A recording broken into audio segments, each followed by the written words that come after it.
Pastinya kalian baik-baik saja ya dan keluarga.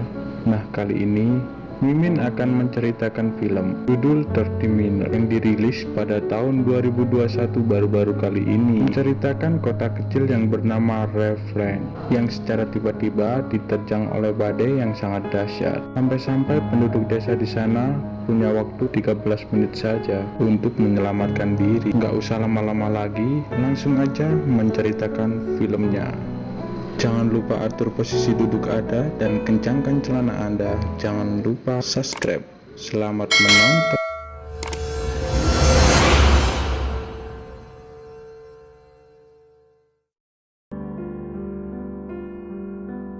Di awal film kita diperlihatkan seorang wanita yang bernama Tammy yang sedang memandang kilatan petir kala dia sedang membaca buku di depan rumahnya. Tidak lama setelah itu, petir pun menyambar sebuah gudang miliknya hingga terbakar. Tammy lantas segera membangunkan suaminya. Dia kemudian berpindah di sebuah hotel di kota Heartland. Di sana ada seorang wanita yang bernama Anna dan suaminya bernama Carlos. Anna mengajukan proposal kepada suaminya untuk membeli sebuah rumah idamannya. Namun Carlos keberatan atas semua itu, sebab hari ini hari pertamanya ia bekerja dan dia belum gajian, apalagi punya uang untuk beli rumah. Anna kemudian mengusulkan agar menyicil rumah itu. Dengan bujuk rayu andalan seorang wanita, akhirnya Carlos pun menyetujuinya. Pagi harinya seorang wanita yang bernama Maddie pergi ke dokter untuk memeriksakan kandungannya.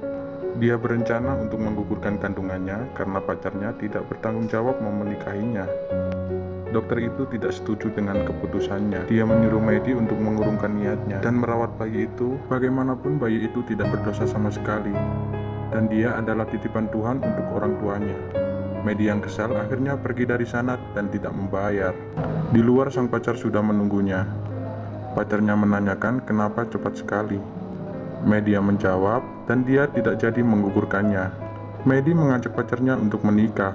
Lalu sang pacar menjawab bahwa dia belum siap karena mereka baru saling kenal. Mendengarnya, Maddie langsung marah dan membuang cincin pemberian pacarnya. Dia kemudian pergi meninggalkan pacarnya. Seorang pembawa acara berita yang bernama Britt, istrinya bernama Kim juga seorang reporter. Hari ini mereka mempunyai jadwal kerja yang sama, namun Britt harus berangkat terlebih dahulu. Sang istri harus mengantar anaknya yang bernama Peyton berangkat sekolah.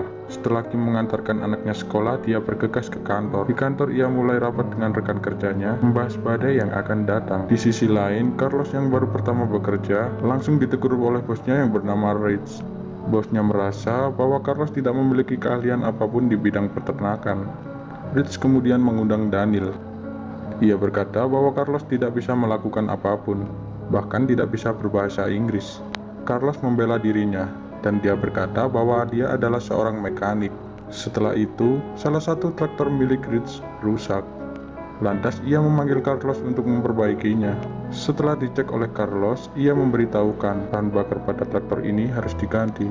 Rich kemudian memanggil Carlos untuk mengambil onderdil. Carlos yang belum hafal wilayah tempat kerjanya diberi sebuah peta untuk petunjuk arah. Ia pun pergi membawa sebuah mobil. Yang bekerja di salon kedatangan pelanggan, yaitu ibunya sendiri. Terlihat dia sedang menyemir rambut ibunya. Ibunya merasa ada hal aneh pada Maddie dan bertanya apa yang sebenarnya terjadi. Maddie menjelaskan dan dia hamil dan pacarnya tidak mau bertanggung jawab. Ibunya lantas bertanya, siapa ayah dari bayi yang dikandungannya itu? Ibunya berkata, tetap menjaga bayi yang ada di perutnya itu, karena bayi itu tidak bersalah. Di saat pembicaraan itu, tiba-tiba Kim menelpon. Karena dia masih sibuk di tempat kerja, Kim meminta Maddie untuk menjemput anaknya.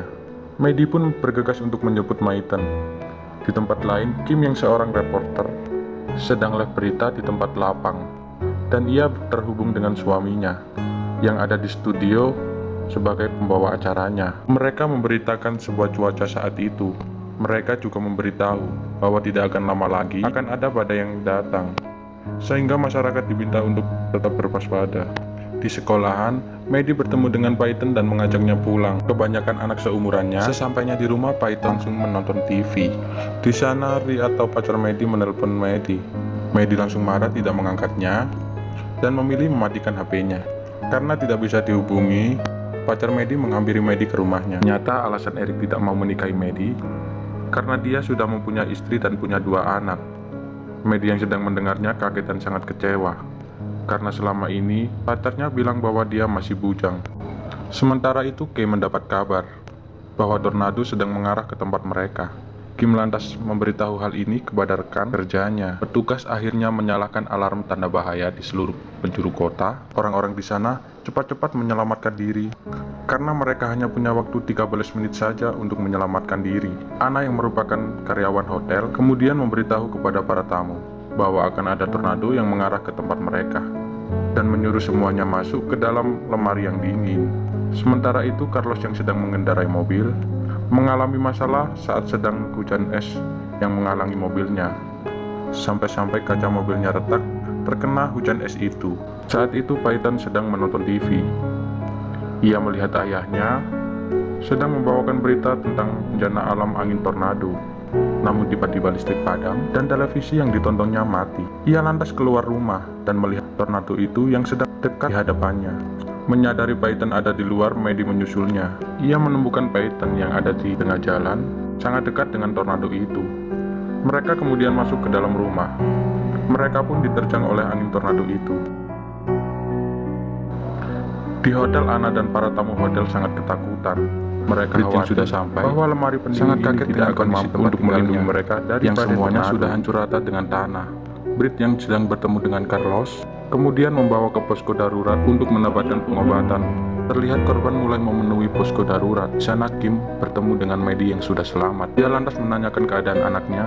Medi menjawab bahwa dia terpisah dengan Peyton saat diterjang badai. Kim yang mendengarkannya sangat panik dan langsung segera mencari anaknya. Sementara itu di posko, Ana menyerahkan bayi kepada petugas. Di sana dia juga bertemu dengan Carlos suaminya. Mereka sangat bersyukur karena masih selamat. Di dalam reruntuhan, Peyton berusaha memanggil-manggil ibunya. Kim yang sedang mendengar panggilan sang anak langsung mencoba menyelamatkan Peyton dari reruntuhan, dan akhirnya Peyton berhasil diselamatkan. Tidak lama kemudian Brit menyusul dan menemukan mereka. Hingga akhirnya mereka berkumpul kembali. Mereka sangat bersyukur. Semua orang yang mereka cintai selamat dari badai tornado yang mengerikan ini. Kemudian film pun berakhir. Sebuah bencana memang sulit untuk ditebak. Kadang prediksi yang dilakukan tidak tepat. Jika keadaan cuaca yang seperti saat ini, kita harus tetap waspada ya teman-teman.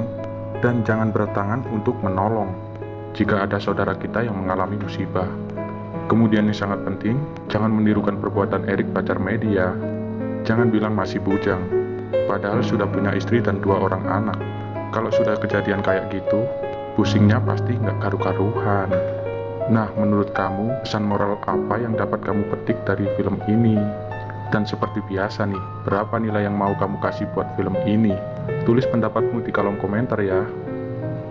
Sekian video film kali ini, semoga kalian suka dan terhibur. Sampai jumpa di video dan film selanjutnya. Terima kasih sudah nonton bareng sama Mimin. Mimin pamit dan jangan lupa like, comment, and subscribe dan pencet tombol loncengnya ya guys, agar kalian tidak ketinggalan video-video selanjutnya.